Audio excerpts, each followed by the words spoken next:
भानु की उड़ने वाली चटाई। एक गांव में भानु नाम का एक बहुत ही मेहनती और ईमानदार आदमी रहता था। गांव में जब भी कोई परेशानी या मुसीबत आती तो भानु सबसे आगे रहता और सबकी मदद करता। भानु को पुरानी चीजें जमा करके रखना बहुत अच्छा लगता था। भानु को जहां कहीं भी कुछ पुराना सामान दिखता उस सामान को जमा करके घर ले आता। एक दिन भानु अपने गांव से दूसरे गांव गया। उस गांव में उसको एक अतरंगी चटाई दिखी। वो उस चटाई को देखता रहा। चटाई बहुत पुरानी थी, इसलिए वो कूड़े में पड़ी थी। उस गांव का कोई भी इंसान उस चटाई को देखता तक नहीं था, पर भानु की आंखें उस चटाई पर टिक गई। भानु ने उस चटाई को उठाकर अपने साथ अपने गांव, अपने घर ले आया। रात का समय था। बहुत थक गया हूं, खाना खाने की भी हिम्मत नहीं है, चलो सो जाते हैं। भानु चटाई को रखकर सो जाता है। दूसरे दिन भानु जागता है और चटाई को अच्छे से साफ करता है, उसे धोता है। अरे, ये चटाई तो साफ हो गई है, अब इसको इस्तेमाल करना शुरू करते हैं। आज से इस चटाई पर सोया जाएगा। आहा, मजा आ जाएगा। लेकिन मुझे एक बात समझ नहीं आई, इतनी अच्छी चटाई को कोई कैसे फेंक सकता है? चलो कोई बात नहीं, अब तो चटाई अपनी हो गई ना। भानु चटाई को रखकर फिर से गांव की तरफ निकल जाता है ताकि और कुछ पुरानी चीजें इकट्ठा कर सके। लेकिन भानु उस दिन खाली हाथ घर आता है और अपनी चटाई के पास बैठ जाता है। देखते ही देखते भानु उस चटाई पर लेट जाता है और उसे नींद लग जाती है। भानु नींद से जागता है। वाह, मजा आ गया, ये चटाई तो अद्भुत है। आहा, पूरी थकान सी निकल गई। मजेदार चटाई है, अब तो रोज इसी पर सोऊंगा। भानु उस चटाई के साथ बहुत खुश रहने लगा और उसको उस चटाई से बहुत लगाव भी होने लगा। एक दिन भानु के घर उसका एक दोस्त तुषार उससे मिलने आया और भानु ने उसको चटाई पर बैठने के लिए कहा। भानु, ये चटाई तो बहुत शानदार है, कहां से खरीदी? अरे तुषार, तुम्हें तो पता है मैं पुरानी चीजों का कितना शौकीन हूँ। बगल के गांव गया था, मुझे ये चटाई वहां मिली। अब तो मैं इस चटाई पर आराम करूंगा। हाँ भाई, क्यों नहीं। जैसे ही तुषार उस चटाई पर लेटता है, उसको कुछ अजीब अजीब सी आवाजें आने लगती हैं। वो घबरा के उठ जाता है और भानु से कहता है, भानु, जैसे मैं इस चटाई पर लेटा तो इसमें से अजीब अजीब सी आवाजें आने लगी। अरे नहीं मेरे दोस्त, ऐसा नहीं हो सकता, ये तेरा वहम है, आराम कर।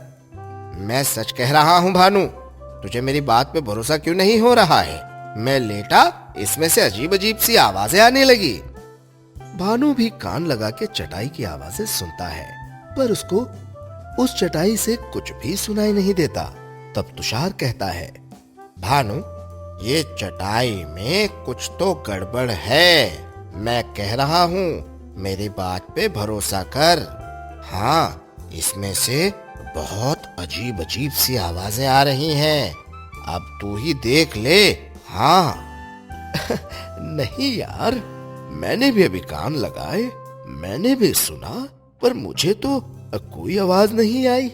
ऐसी आवाजें सिर्फ तुझे ही आ रही है, इसलिए कहता हूँ भीड़ भड़क्के से दूर रहा कर, तेरे कान बज रहे हैं। दोनों के बीच में बहस शुरू हो जाती है और तुषार गुस्से से चला जाता है। तब भानु अकेला ही उस चटाई पर बैठ जाता है और उससे कहता है, क्या चटाई, तेरी वजह से मेरा दोस्त मुझसे नाराज होकर चला गया है? अरे वो कहता है कि तेरे अंदर से अजीब अजीब सी आवाजें सुनाई दे रही हैं। हाँ। भाई मुझे तो कुछ आवाजें सुनाई नहीं दे रही। लगता है तुषार के कान बज रहे थे। भानु, ए भानु, तेरा दोस्त सच कहता है। मैं सच में बातें करता हूं। भानु डर के मारे घबरा जाता है और चिल्लाने लगता है, पर उसकी आवाज कोई नहीं सुनता। भानु, तू घबरा नहीं, मैं तो तेरा सेवक बन गया हूं। तूने मुझे इतना साफ किया, मुझे घर लाकर मुझे नहलाया, मैं तो तेरा दास हो चुका हूं। दास? मेरा? सुनो चटाई, तुम मुझे ऐसे डरा नहीं सकते। मैं डरने वाला नहीं हूं। अगर ज्यादा डराया तो मैं तुम्हें वहीं रख आऊंगा जहां से मैंने तुम्हें लाया था। अरे भानु, तुम खामखा डर रहे हो। मैं तो सच में तुम्हारा दास बन चुका हूं। अच्छा, तो मुझे तुम अपने दास होने का सबूत दो। एक काम करो भानु, तुम मुझ पर बैठ जाओ। भानु उस चटाई पर बैठ जाता है और अचानक चटाई उड़ने लग जाती है। अरे बाप रे, ये क्या हो रहा है? भानु, तुम घबराओ नहीं, मैं अब तुम्हारा दोस्त तुम्हें अपनी दोस्ती का सबूत दे रहा हूं। मैं तुम्हें हवाओं की सैर करवाकर तुम्हें खुश कर दूंगा। अरे लेकिन मैं गिर जाऊंगा। तुम फिक्र ना करो भानु, मैं तुम्हें गिरने नहीं दूंगा। भानु और उसकी चटाई आसमान में उड़ने लगे। तब सारे लोग उनकी तरफ देख के शोर मचाने लगे। अरे ये क्या उड़ रहा है आसमान में? दद्दा रे दद्दा, ऐसा कैसा पंछी है? अरे ये तो बहुत जोरदार उड़ रहा है। अरे बाप रे, ये क्या उड़ रहा है आसमान में? ऐसा तो इससे पहले कभी देखा नहीं मैंने। बाप रे, पिताजी! अरे तो यार, ये ऐसा लगता है कोई कोई नया पंछी आ गया है।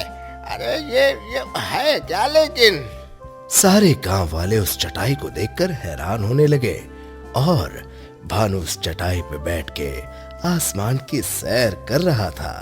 भानु ने चटाई से पूछा, अच्छा तो तुम हमेशा मेरे साथ ही रहोगे? नहीं भानु, मैं हमेशा तुम्हारे साथ नहीं रह पाऊंगा। मैं परियों की सवारी हूं और आसमान से गिरकर इस जमीन पर आ गया। वो कैसे? मैं चांद से टकरा गया था और गिर गया था और गिरते गिरते इस जमीन पर आ गया। तभी भानु की नजर नीचे एक गांव की तरफ पड़ती है, जहां एक अपाहिज आदमी के पैसे कोई चोर छीन कर भाग रहा था और अपाहिज आदमी नहीं चल पाने के कारण उस चोर को पकड़ नहीं पा रहा था। तब वो चटाई को लेके उस चोर को पकड़ता है और चोर पकड़ा जाता है। चाचा, ये लीजिए आपके पैसे। वो चोर पकड़ा गया, आप चिंता न कीजिए। हाँ बेटा, तेरा बहुत बहुत शुक्रिया। आज तूने मेरे पैसे बचा दिए।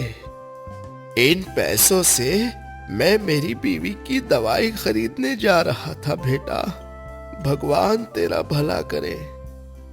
चटाई ये सब सुनती है और भावुक हो जाती है और भानु के इस काम को देखकर बहुत प्रसन्न हो जाती है और भानु से कहती है, भानु, आज के बाद मैं तुम्हें छोड़ के कहीं नहीं जाऊंगा। परिलोक में मेरी तरह बहुत सारी चटाई हैं, लेकिन इस दुनिया में मेरी तरह कोई नहीं है। हम दोनों मिलकर इस गांव से और पूरी दुनिया से गलत कामों को खत्म कर देंगे। इतना कहकर चटाई और भानु वहां से उड़ जाते हैं और हर जगह घूम घूम के बुरे कामों को रोकते हैं और हर जगह भानु और उसकी चटाई की चर्चा होने लग जाती है।